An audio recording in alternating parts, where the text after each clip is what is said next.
کے لیے ان کو ساتھ میں رکھا کرتے تھے۔ حدیث مذکور میں آپ کی جس صاحبزادی کو غسل دینے کا ذکر ہے وہ حضرت سیدہ ام کلثوم رضی اللہ عنہا ہیں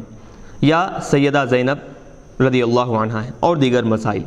تو یعنی کہ اب حدیث میں چونکہ صاحبزادی ام عطیہ کو جو حکم دیا گیا کہ صاحبزادی کو جب غسل دے تو سیدھی طرف سے شروع کریں، تو اب وہ صاحبزادی حضور کی جو ہیں تو ان سے مراد کون ہیں، کون سے صاحبزادی ہیں، یا حضرت ام کلثوم ہیں یا پھر سیدہ زینب ہیں، تو کون ہیں اس کے بارے میں بتا رہے ہیں۔ اس حدیث میں مذکور ہے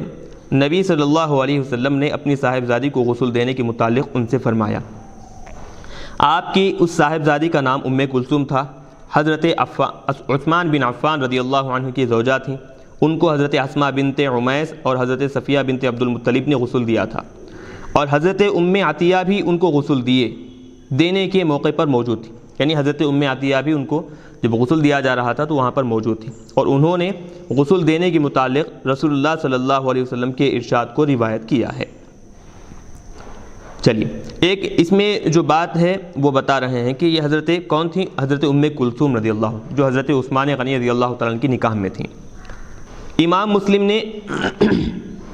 روایت کیا ہے کہ یہ حضرت ام کلثوم نہیں بلکہ یہ حضرت زینب بنت رسول اللہ صلی اللہ علیہ وسلم تھیں۔ تو اب اس حدیث میں جو ہے اس سے حضرت ام کلثوم معلوم ہو رہے ہیں، اور مسلم شریف میں امام مسلم علیہ رحمہ جو روایت کیے ہیں، ذکر کیے ہیں، وہ حضرت زینب رضی اللہ تعالیٰ عنہ۔ تو یہ سن 2 ہجری کے اوائل میں فوت ہو گئی تھی۔ حضرت زینب جو ہے 2 ہجری کی آغاز میں ابتدا میں ہی کیا ہے آپ کا انتقال ہو چکا تھا، لیکن قاضی عیاض نے بعض اہل سیر سے نقل کیا ہے کہ یہ حضرت ام کلثوم تھیں، اور کہا کہ صحیح یہ ہے کہ یہ سیدہ حضرت زینب تھی۔ یعنی دونوں قول ذکر کرنے کے بعد حضرت قاضی عیاض بیان کرتے ہیں، اچھا قاضی عیاض کا قول ہے حضرت ام کلثوم، لیکن اب بیان کر رہے ہیں صاحب نعمت الباری، صحیح قول یہ ہے کہ کیا ہے حضرت زینب تھیں، جیسا کہ امام مسلم کی روایت میں تصریح ہے، اور ان میں تطبیق دی گئی، یعنی ایک روایت میں حضرت ام کلثوم کا تذکرہ ہے، دوسری روایت میں حضرت زینب رضی اللہ عنہما کا تذکرہ ہے، تو دونوں میں تطبیق کیسی ہوگی، دونوں میں مطابقت کیسی دی جائے گی؟ تو بتا رہے ہیں کہ ان میں تطبیق دی گئی ہے کہ حضرت ام عطیہ نے حضرت سیدہ زینب کو غسل دیا تھا، اور وہ سیدہ ام کلثوم کو غسل دینے کے موقع پر حاضر تھیں۔ اور امام منذری نے اپنے حواشی میں ذکر کیا ہے کہ جب حضرت ام کلثوم فوت ہوئیں تو رسول اللہ صلی اللہ علیہ وسلم غزوہ بدر میں مشغول تھے، لیکن یہ غلط ہے، وہ حضرت سیدہ رقیہ رضی اللہ عنہا تھیں، اور جب حضرت ام کلثوم کو دفن کیا گیا تو رسول اللہ صلی اللہ علیہ وسلم نے فرمایا عزت مآب صاحبزادیاں مدفون ہو گئیں۔ علامہ نووی نے بھی یہی کہا ہے، جن کو غسل دیا گیا وہ حضرت سیدہ زینب تھیں۔ چلیے تو بہرحال اختلاف ہے اس میں، اور اختلاف میں تطبیق جو دی گئی جو دونوں بابوں میں کہ حضرت ام کلثوم ہے یا پھر حضرت سیدہ زینب رضی اللہ عنہا ہے، تو بتاتی ہیں کہ سیدہ زینب رضی اللہ تعالی عنہا کو ام عطیہ نے بنفس نفیس غسل دیا ہے، لیکن حضرت ام کلثوم رضی اللہ عنہا کے غسل کے موقع پر ام عطیہ موجود تھی، غسل نہیں دے رہی تھی، موجود تھی وہاں پر۔ دیگر جیسے اوپر بتائے گئے کہ حضرت اسماء بنت عمیس اور صفیہ بنت عبد المطلب یہ خواتین کیا ہیں، حضرت ام کلثوم کو غسل دی ہیں، لیکن ام عطیہ اس وقت وہاں پر موجود تھی۔ بہرحال بہت ساری باتیں یہاں پر ہیں جیسے ہم یہاں ذکر کیے، چونکہ اس حدیث میں فرمایا ہے کہ وضو کی جگہوں سے ابتدا کرنا، اس سے معلوم ہوا کہ میت کو غسل دینے سے پہلے اس کو وضو کرانا چاہیے، اور یہ اس کی دائنی طرف سے اعضاء کو پہلے دھونا چاہیے، دائیں طرف کے اعضاء کو پہلے دھونا چاہیے۔ تو اس حدیث سے یہ بھی معلوم ہوئی کہ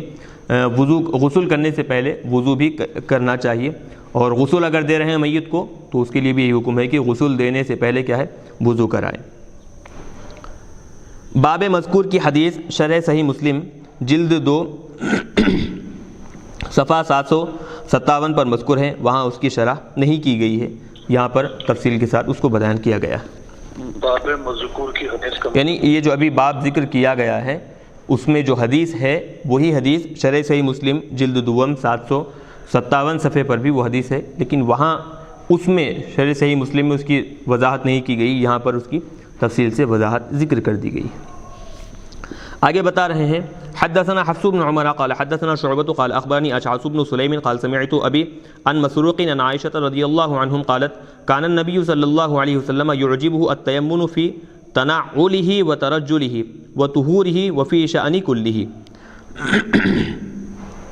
امام بخاری علیہ رحمہ روایت کرتے ہیں ہمیں حفص بن عمر نے حدیث بیان کی، انہوں نے کہا ہمیں شعبہ نے حدیث بیان کی، انہوں نے کہا مجھے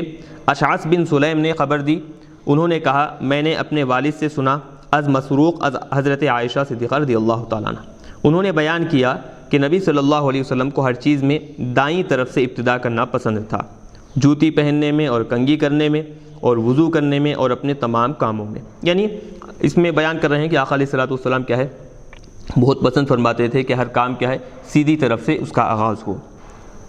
باب کے عنوان کے ساتھ اس حدیث کی مطابقت اس جملے سے ہے کہ آپ ہر کام میں دائیں طرف سے ابتدا کو پسند کرتے تھے، کیونکہ یہ جو باب باندھے ہیں اس میں کیا ہے وضو اور غسل میں دائیں طرف سے ابتدا کرنا، تو بھی اس حدیث میں بھی چونکہ ہر کام آقا علیہ الصلوۃ والسلام دائیں طرف سے کرنا اس کو پسند فرمایا کرتے تھے، تو اس سے یہ باب کی مناسبت اور پھر مطابقت بھی ہو گئی۔ یہ جو دوسری حدیث جو ابھی ہم بیان کیے ہیں اس کے جو رجال ہیں اس کے بارے میں بتا رہے ہیں